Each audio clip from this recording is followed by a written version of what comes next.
បើអ៊ំនិងកូនមិនបោះឆ្នោតឲ្យគណៈបកខ្ញុំទេពេលគណៈបកខ្ញុំចាញ់ឆ្នោតខ្ញុំនឹងធ្វើឲ្យគ្រួសារអ៊ំនៅមិនបានសុខបើមិនចង់មានបញ្ហាត្រូវតែបោះឆ្នោតឲ្យខ្ញុំអ៊ំត្រូវតែស្បត់ថាបោះឆ្នោតឲ្យខ្ញុំ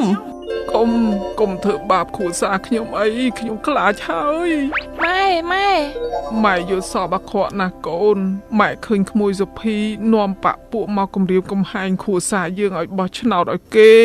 ម៉ែកុំគិតច្រើនអីគ្រាន់តែជាការយល់សប្តិប៉ុណ្ណោះកុំបារម្ភអីម៉ែគ្មានគណៈបកណាអាចគំរាមកំហែងយើងឲ្យបោះឆ្នោតឲ្យគេបានទេការបោះឆ្នោតគឺរក្សាការសម្ងាត់អ្នកបោះឆ្នោតចូលទៅក្នុងបន្ទប់សម្ងាត់ដើម្បីគូសលើសញ្ញាឆ្នោតដូច្នេះទោះបីជាយើងបោះឆ្នោតឲ្យអ្នកណាឬគណៈបកណាក៏គ្មានអ្នកណាដឹងឬអាចមើលឃើញសញ្ញាឆ្នោតរបស់យើងបានដែរហើយក៏គ្មានគណៈបកចាញ់ឆ្នោតណាអាចមករករឿងឬចោទប្រកាន់យើងថាគេចាញ់ដោយសារតែគ្រួសារយើងឬបុគ្គលនេះបុគ្គលនោះមិនបោះឆ្នោតឲ្យគេនោះទេ